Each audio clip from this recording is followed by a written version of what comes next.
Sophia T, and today we have a very special guest. Can you give us a little introduction about yourself? Hi, my name is Brenda Fantroy-Johnson, and I am a former mayor of Bainbridge Island and current city council member. Oh my gosh. Hi Brenda, it is such an honor to meet you and to have you at our wonderful Baker Middle School. I heard in November 2021 you were elected to the Bainbridge City Council in November 2021 and served as a mayor in 2023. How did that make you feel and what emotions were you having? Well, to tell you, I was really surprised. I had went into this thinking that it would be good for the city to have a different voice. And so when I was approached to joining the city council, I thought, okay, I can be that voice. I was surprised that there was a lot of support. I had a lot of people who came to me and said, yeah, you should run for council member. And when I did, I found that not only the people on the island, but there were other elected officials who thought it was time also to have some African Americans in the positions. So I was kind of shocked when I was elected because the appointment had it had a negative undertone to it. And so to be elected by the people on the island really showed that the island was really with me, and then maybe there was just a minority of people who wasn't. That must have been honestly so nerve-wracking. Were you always interested in politics though? No. No, I can never remember being interested in politics other than, just listening to what was going on in the world. But I never said to myself, I need to get in there to try to help change it. It was kind of like I woke up one day and just said, wow, there's a lot of racism going on and there's a lot of things that are happening. And I feel like I need to get in there and say something about it. What made you become a part of this council? Well, that story goes back to, I was a part of the Race Equity Task Force, which the previous council before I got elected had decided to create. We saw there was racism going on the island, and this was at the height of Asian Americans being targeted and African Americans and Jewish people being targeted. And so we took ourselves down to the city council and we asked them what they were going to do about it. And they created a race equity committee, and I was a member of that committee. And our job was to try to make sure that our voices were heard and that all of the policies that the city was instituting actually had everybody's welfare in mind. It must have been so hard, especially defending not only just your community, but other communities, and also just to make everything so fair. Just not even from one person, but just multiple people in general. Must have been really hard. Can you give us a description of your journey from Detroit to Bainbridge and to being a mayor? Well, it's been a whirlwind, to tell you the truth. It's really been like a snowball going down the hill.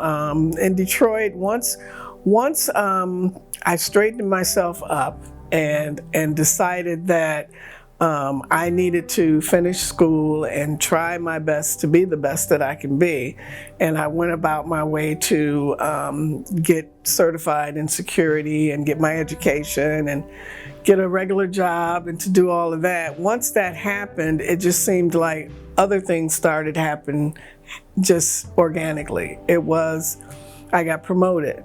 And then the next thing I know, certifications gave me a lot of different clout being security certified, and then everybody wanted me.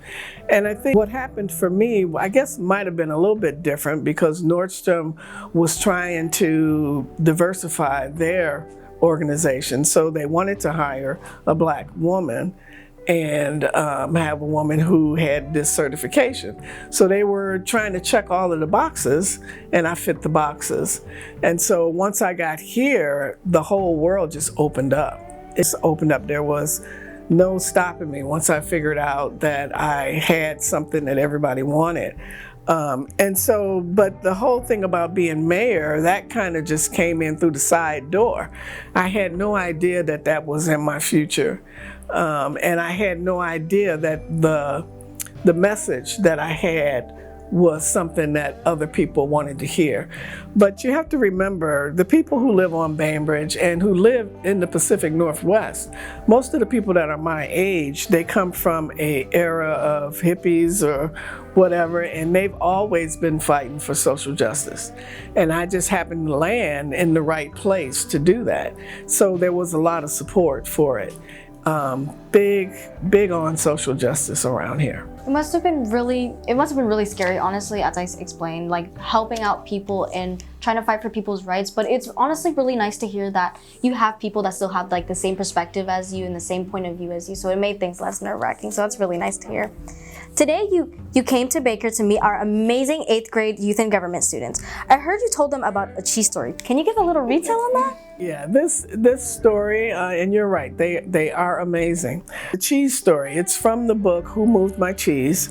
And I just recently had a chance at work to bring this back up again, because this book really made it really helped me to see where I was going. So it really made a big impression on me. It's a story of 3 mice, and it's about a maze that they have to go through, and someone keeps moving the cheese. And it's really a lesson for life. It's how do you deal with change? How do you continue to grow when things are changing? And so you can, there's a couple of ways to look at it. You can sit there and cry that somebody moved your cheese, or you can find a way to follow this cheese, or you can find a way to get ahead of the cheese, right? Which is what I like to say that I'm doing. I always know my career direction. If I feel like I'm stuck, then I need to do something different. I need to find a new skill, or I need to figure out a new passion, right? Because if you're not passionate about what you're doing, then why are you there? So the cheese is just a symbol for all of that. You know, it's what are you going to do with your life? Because life is nothing but change. It's going to change, and either you adapt to it or you get left behind. That's a really good way to explain, especially to kids that are becoming older, because they're going to be going to college, high school, and they're going to have to make their own decisions eventually, because their mom and dad aren't going to always hold their hands. So it's a really good message to give to our 8th graders and just our kids in general.